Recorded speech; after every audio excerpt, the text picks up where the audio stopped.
Feeling like July is too late to sow? Well, think again.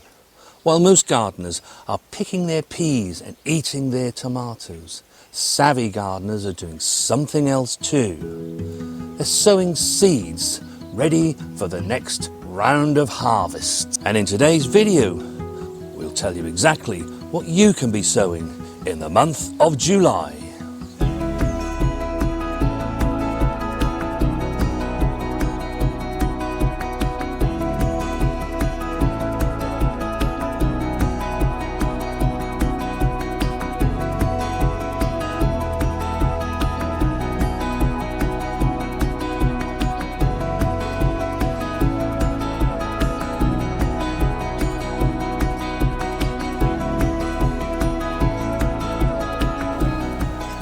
When I first started gardening, I used to think that July is the time to sit back. I've done all my work and I've got lots to harvest. But those first couple of years I learnt some bitter lessons, because by the time it came to September, early autumn time, there's nothing else left in the garden to eat. And I said then, I never ever want to be in that situation again. Now, of course, there's not so much to sow during these summer months. We've done the majority of the sowing that we need. We already have the brassicas in that will be feeding us during the autumn and winter period. But there are still things that we can sow. So don't make my mistakes. Learn from what I've learnt and ensure that your beds are full. In early July, it's a good time to be sowing things like kohlrabi, beetroot, and particularly in the first week of July, if you haven't done so already, then sow your Savoy cabbages for winter. Any later than this and they simply won't have enough time to come to a harvest when you want them. Before mid-July, sow things like lettuce, chard, endive and chicory.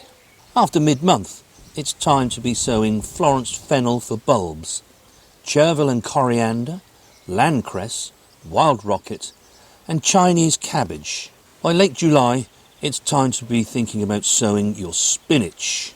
Sow now, this will give you some nice pickings during the early autumn period before it takes a rest. And then as we go into the new year and we get to February, it will then start to produce lovely lush leaves where you'll get a bountiful harvest. I find this is the best way to sow and grow spinach. There is a much longer harvesting period doing it like this. It's also the time to be sowing mustards and salad rocket. Late July is also the time to be sowing pak choi once again. The peak heat of the summer months they don't like very much and often sends them to seed. But sown towards the end of July, they will establish during August and should be giving you lovely harvest during the month of September. Late July is also when I begin to sow my turnips once again, and they will be successionally sowed through August and September. As well as that, we shall also be doing a second sowing of the cabbages and the cauliflower that we sowed last month. So, if you want to know what they are, then do go back and watch that video where we sowed for autumn and winter harvests. And any time during the month you want to keep your staples going, the things that you're always using, things like salad onions, radish, anything like that you can sow at any time during the month. I tend to work a system whereby once I've transplanted any of those two vegetables, I then immediately re-sow. Even if you don't think you're going to be using them, remember that if you have plants ready to go, as soon as you do get any spaces appear in your plots, these things are easily tucked into those spaces.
I prefer to sow most of my vegetables into modules first and then transplant them. They give me the added advantage of being able to move them around, so that if it does get really hot, I can put them into the cold frame, I can move them into a shady area of the garden to keep them cool. But if you are going to be growing in modules, when you go to transplant them to their final growing positions, at this time of the year it's a good idea to do that in the evening, once most of the heat of the day has dissipated. That gives them a good chance to settle themselves in, and when you water them, the water will stay with them. If you are going to be sowing direct, and many of the things we've talked about today can be sown direct into your plots, then just ensure that, like we did with the carrots in the last video, that you water the drills first. Do take your time with that. Pass the watering can over twice so that they're nice and moist. In that way you're creating a nice moist environment for those seeds to be able to germinate. Your biggest enemy at this time of the year is evaporation from the sunshine, and those seeds will dry out and then fail to germinate. And then lastly, when you have sown things, I know it sounds really obvious, but do make sure you label them. A lot of the things that you're going to be sowing at this time of the year, they all look the same once they first germinate, and you'll soon quickly forget what was in each module cell or what was in each row that you sowed directly into the ground. So do make sure that you label those up. So that's your sowing plan for July, and if you follow this rhythm, you'll have things to harvest when everybody else is clearing their plots. Trust me, the most wonderful feeling in the world when you can go out there in late summer and early autumn and still be harvesting those things that you want. We're getting many views on our videos at the moment, and it's all thanks to you guys. Your engagement, you may think it's a small thing, giving us a thumbs up, leaving us a comment, no matter what that comment might be. But it really does help myself and Mrs. W get our message out there to a much wider growing community, especially those that are thinking about growing vegetables for the first time. There's nothing quite like growing your own vegetables, and we make these videos hopefully to try and inspire as many people as we can to actually grow their own veg. So if you did like this video, do give us a thumbs up, do leave us a comment. And don't forget to hit that subscribe button so that you won't miss a single upload that we make. We've had a really good picking of the peas today. This will be the first of very many. So it's coming up to about 8 o'clock in the morning.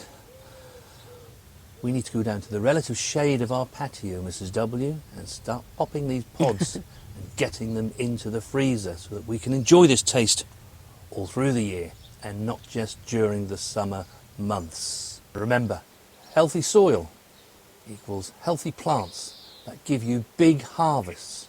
No spade required. Myself and Mrs. W have been growing our peas over our arch for the last 3 or 4 years, and I quite often get comments asking how we made it. If you think this is for you, then why not watch this video next?